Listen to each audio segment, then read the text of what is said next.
In the coastal hills of coastal Maine, where the Atlantic wind carried the sharp scent of salt and pine, heavy rain lashed the tall windows of the old Harrington family manor. Each drop sounded like a tolling bell, mourning a life that had slipped away. Inside the once grand house, now stripped bare by creditors who had taken even the family portraits from the walls, Sophia Harrington stood with her hands tightly clasped.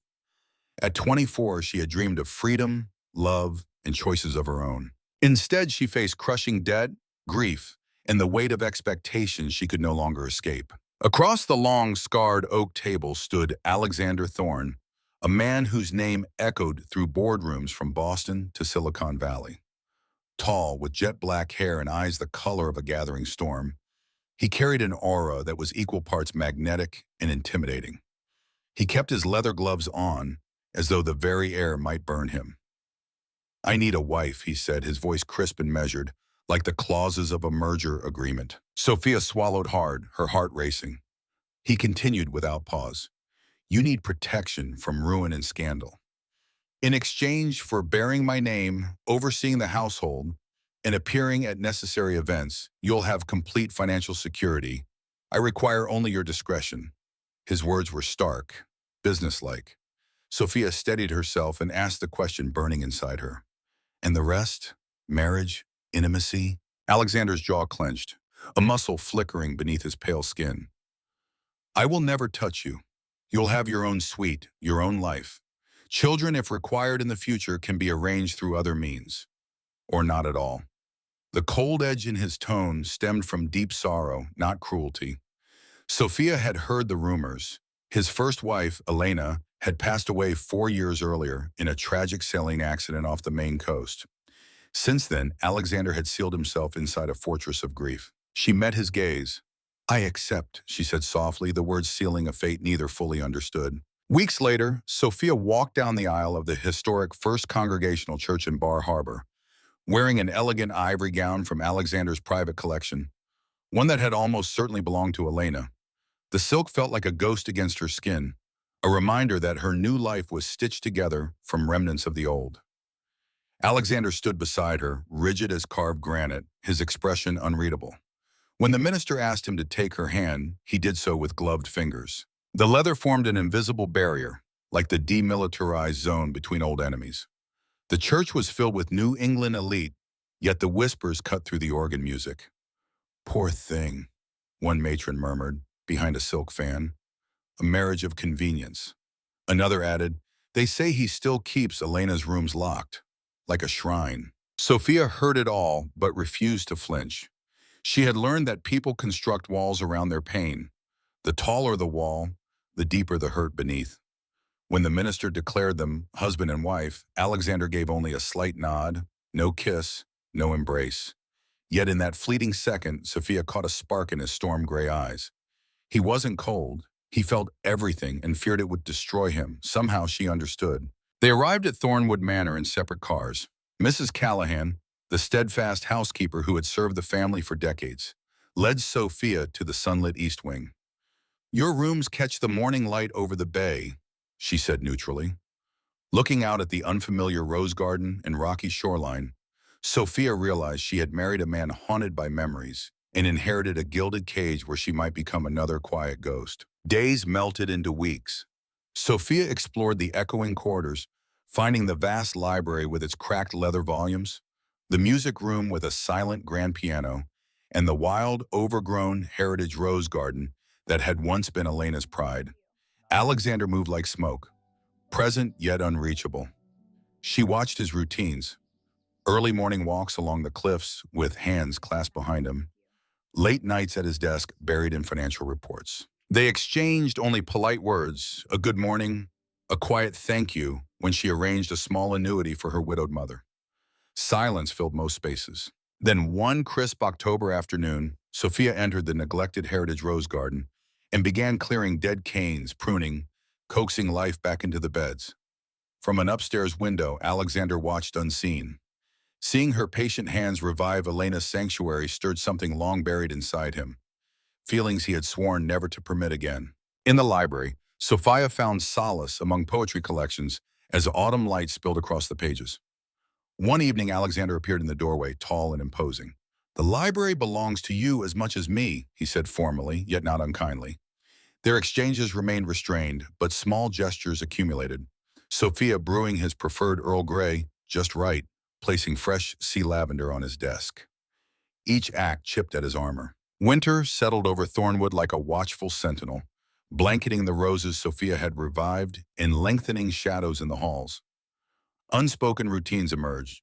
She arranged coastal wildflowers in the morning room. He appeared moments later, feigning coincidence. She walked the garden paths at twilight. He began timing his rounds to match. Neither acknowledged the pattern aloud, but both felt the shift within the manor's walls. One snowy evening, Sophia sat curled in the library with a volume of Robert Frost.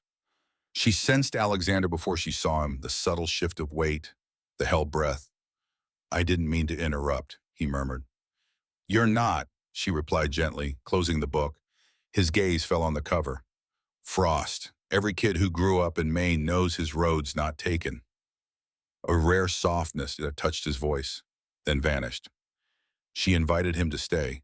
He chose a chair across from her, close yet angled for escape.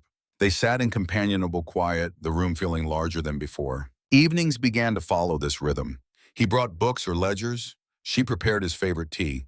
He never thanked her outright, but she saw relief in the way his shoulders relaxed, as though her quiet care eased wounds he could not name. Then came the night the heritage garden froze under heavy frost, the rescued roses bowing under ice.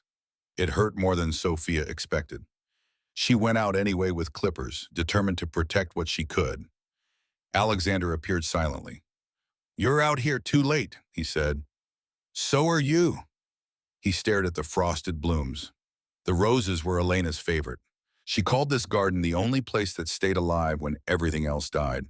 Sophia understood his distance then. It was grief, not indifference. "I'm sorry," she whispered. He shook his head. "Don't be. You've given it life again. You've given more than I expected." The words hung warmer than the winter air.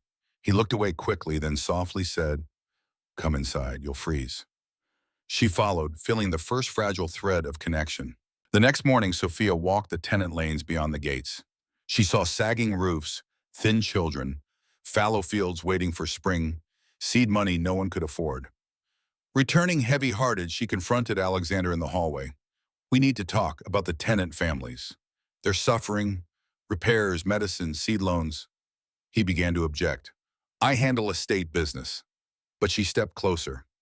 "I've managed crises before. My father's bankruptcy taught me more than any finishing school could. I'm part of Thornwood now, whether you like it or not." He studied her, really looked, and saw not a contractual wife, but a determined partner. "What do you suggest?" She handed him a neatly itemized plan. He read it slowly. Respect flickered in his eyes. "Approved. Issue the orders." Then quietly, "You were right to bring this to me." Gratitude shone unguarded for the first time. From that day, possibility took root. Not love yet, but the seed of it. Sophia felt herself falling for the man beneath the gloves in silence. She knew the danger, yet could not stop. Tension built. Glances lingered. Moments arose when Alexander nearly reached for her, then recoiled. One night she overheard him speaking with his sister Lauren in his study. "She looks at you with hope," Lauren said sharply, "and you let her believe in something you won't give." His reply cracked, "I'm not capable. Love almost killed me once. I won't survive it again." The words cut Sophia in half. She fled, heart pounding. The next morning she could barely meet his eyes. He noticed the change immediately. Then the blizzard struck. Ferocious winds, power outages, snow blinding the coast. Alexander prepared to ride out to check the tenant cottages near the swollen creek. "Let me come," Sophia insisted. "No," he snapped. "I won't lose." He stopped, voice breaking. "I already lost one woman I loved. I can't." He rode into the storm alone. Hours later, his horse returned riderless, saddle torn. Sophia grabbed a lantern, cloak, and oversized boots, plunging into the gale. She found him by the flooded creek, pinned under a fallen pine, half buried, barely breathing. With raw, bleeding hands, she heaved the branch aside, dragged him to the old boathouse, and nursed him through the night. warming him, binding wounds, whispering his name until he stirred. Sophia, don't go. She pressed his hand to her heart. I'm here, always. At dawn, he woke fully, saw her battered but fierce beside him, and something inside shattered. You saved me. Because losing you would break me, she answered. Trembling, he touched her cheek.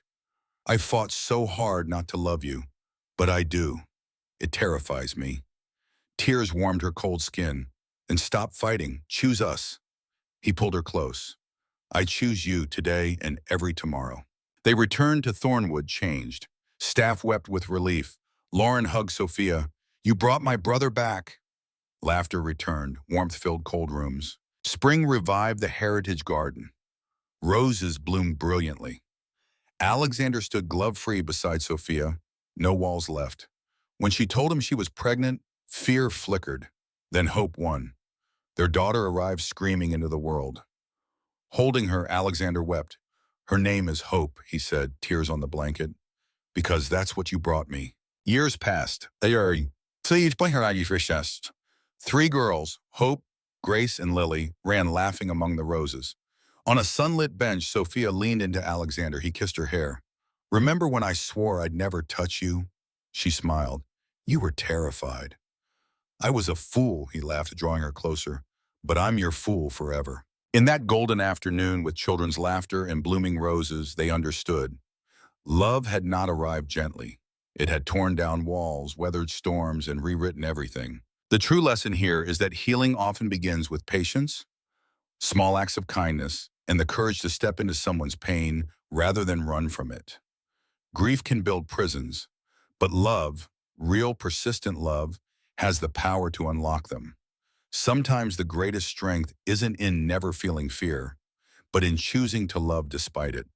True connection is worth every risk, every scar, because it can transform even the coldest heart into a home. If Sophia and Alexander's journey moved you, drop a below.